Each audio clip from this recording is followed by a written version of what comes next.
Ninja Gaiden is finally back, and yes, it's even more brutal than we've ever seen before. This time around we've got a brand new protagonist, the return of some fan favourites from the classic games over 13 years ago, and a pulsating soundtrack that have your adrenaline spiking from the very first fight. I've actually been playing Ninja Gaiden 4 now for just over a week, and I finished the campaign, nearly unlocked every single achievement, and I'm already half through Master Mode itself, all to give you the most in-depth review that I possibly can.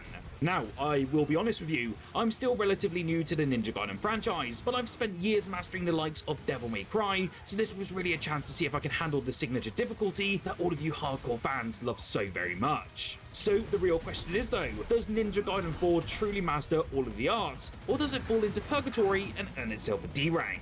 Well, my name is Fletcher, and this is Xbox Nation, and let's dive in and find out.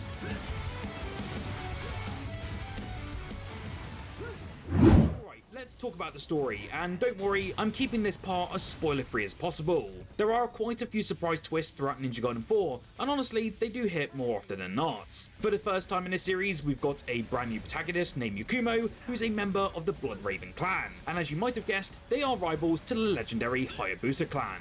Now, despite that setup, this isn't really a clan versus clan kind of story. Instead, it focuses on stopping an ancient evil that's been hiding in the shadows for centuries. Along the way, you'll be teaming up with fellow clan members, such as Yumi, as you hunt down a mysterious priestess who holds the key to destroying this enemy once and for all. It is a pretty wild and over-the-top story in true Ninja Gaiden fashion, and to be honest, I did quite love it. But the real highlight, of course, is Ryu Hayabusa. Every time he shows up is pure badass energy, and these moments easily became some of my absolute favourites within the entire game.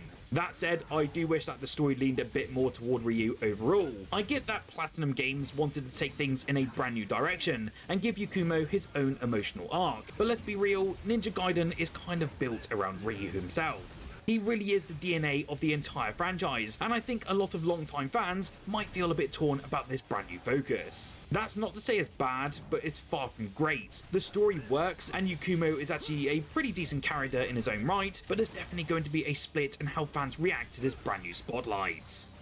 In some fantastic news though, Ninja Gaiden 4 brings the series' legendary combat back to life and somehow takes it even further than we've ever seen before. This time it doesn't just rely on nostalgia, instead it masters what made the original so satisfying, combining Team Ninja's brutal precision with the cinematic fluidity you would expect from Platinum Games. Every strike feels pretty deliberate and weighty, and there's no room for button mashing here, as victory really demands your rhythm, timing and total control, as per previous Ninja Gaiden titles. The new protagonist Yakumo defines the game's duality in combat though. In his standard mode, he fights much like Ryu Hayabusa. That means chaining light and heavy attacks with their signature smoothness alongside iconic moves like the Azuna drop and Flying Swallow.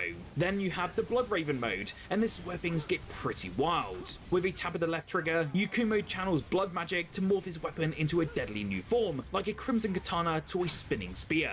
It's flashy, it's ferocious, and it completely transforms the flow of battle, as certain enemy types will definitely need you to break attacks or even their blocks solely with this brand new combat mechanic.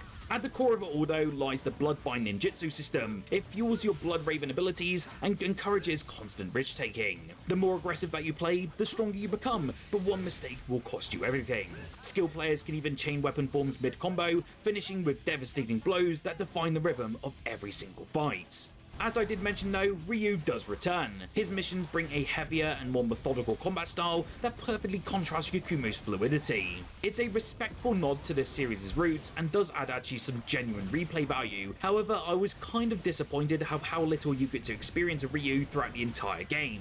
I counted 4 chapters in total, and these weren't actually really breaking new ground in terms of the overall game, and I do feel they sort of shoehorned him in for some nostalgia points. It was great to see Ryu as he feels like an absolute tank, but I do feel it was quite a missed opportunity to include him a bit more. Bear in mind, he is the icon of the Ninja Gaiden franchise. Of course though, no Ninja Gaiden game would be complete without its boss battles. These encounters are as punishing as they are cinematic. Every duel really demands instant reactions and your absolute focus. You will notice enemies and bosses also have these red warning attacks, and that basically means you can't block these attacks unless you're in Blood Raven mode, and only perfect timing will save you in some instances. These fights don't rely on luck, They reward patience, persistence, and mastery in every single aspect, and it kind of is exactly what fans have been waiting for. In short, Ninja Gaiden 4 doesn't just revive the series, it evolves it. This is a fast, precise, and unapologetically demanding action game at its very finest, and I was loving every single minute of it. If you want to know how much depth there are to the skills and movesets you get in combat, then there's a bloody ton of them here. During the game, you do actually get access to purchase different brand new movesets throughout your experience, using coins acquired during battles, missions, and so much more, and there are actually so many avenues which you can explore. You will come across various weapons which Yukumo will obtain. I'm not going to spoil any of these, but they do provide way more interesting aspects when it comes to style and how you upgrade them. Like any Ninja Gaiden game, you will start off with basic movesets, but later down the line, you can pick up new combos and abilities to make boss fights or even large groups of enemies even easier. I counted about 27 upgrades in total for you to unlock, and these range from anything from air abilities to massive scythe-swinging katanas. It all feeds into that incredible combat system in game, and I tell you what, it has a lot of mastery for you to accomplish. I unlocked all of them though during my base game playthrough, and it's so nice seeing such a great upgrade system right out the gates. Throughout the game though, there's actually a surprising amount of side content for you to get lost in, especially if you're the kind of player who loves to wander off from the main path. Now, Ninja Gaiden 4 isn't an open world game by any means, but if curiosity does take you down an unmarked corridor or a hidden hillside, you'll often stumble across something pretty awesome.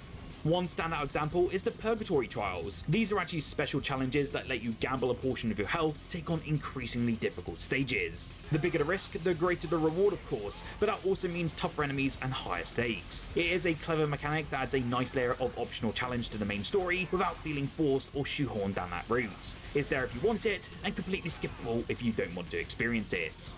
Then there are the missions, which you can pick up from Yumi at her buy stations throughout the game. These range from hunting down and killing a certain amount of enemies, collecting hidden resources, or taking out mini-bosses that are scattered throughout the world. They're a fantastic addition, they're simple but rewarding, and they do help break up that main gameplay loop with a bit of variety. Completing them though earns you ninja coins, rare items, and other valuable resources, and they definitely come in handy later on when things get really tough.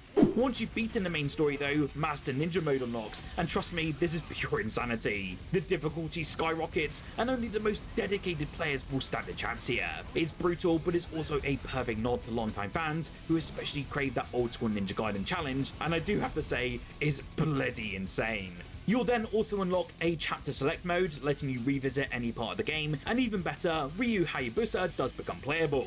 You can run through levels as Ryu, which is a great bonus for fans of this series, though you'll quickly notice how Yakumo's moveset actually gives him a definite edge in terms of speed and fluidity. Finally, there are Trials, another set of brutal combat challenges that pit you against some of the game's toughest enemies. They're an excellent test of your combo knowledge and combat mastery, and although I didn't get much of a chance to dive too deep into them before finishing this review, they're an excellent test of your combo knowledge and combat mastery. All in all, Ninja Gaiden 4 does pack in a ton of extra content, easily the most feature-rich entry in the entire series. Whether you're here for the story, the challenge, or just the thrill of mastering combat, there's plenty to keep you coming back. I know many out there will be experiencing Ninja Gaiden for the very first time, and luckily you will have a fantastic experience as both Platinum Games and Team Ninja have now provided plenty of options to cater to all players' skill levels. Don't worry diehard fans though, you still get the notoriously difficult elements that you wanted, and the game is still as challenging as ever, even in its normal difficulty. For beginners though, you do get some accessibility stuff like the Return of Hero mode, which also makes enemies weaker alongside making you even more hard hitting with your own attacks. There is even the option for auto blocking and auto parrying, so you can simply go into it with just one button mashing if you so choose to. The joy in Ninja Gaiden though, and the ultimate reward, is playing how it's intended, and yes, that does mean the game can get pretty brutal. Longtime fans will really rejoice here, as there's so many moments which will have you scratching your head, locking in with your controller, and trying to parry, dodge and counter as much as possible. My first playthrough was on the normal difficulty, but it was pretty difficult but a manageable experience, difficulty spikes aside, and I believe everyone should be playing it this way to begin with. Master Ninja Mode on the other hand, oh boy, I think this is one of the hardest difficulties I've ever experienced, and it makes many Souls-like games look easy in comparison. Safe to say, it is great to see the game cater to all levels, and longtime fans will be incredibly happy as well. I did mention the difficulty spikes, and there were certain aspects throughout the game where they suddenly did ramp up out of nowhere, and I do feel that it was one aspect which did get frustrating at time to time, and did actually make me scratch my head more often than not. Unfortunately, I did feel this was a downside, as there were a few moments which I did kind of want to drop down the difficulty, but I had to say perseverance is the best reward here. The majority of my playtime though was on the Xbox Series X, and I have to say the performance across the board is pretty solid and so well optimized. The game looked utterly fantastic, especially when in those insane looking boss fights, but even the small scale enemies when getting absolutely sliced by your katana look absolutely insane.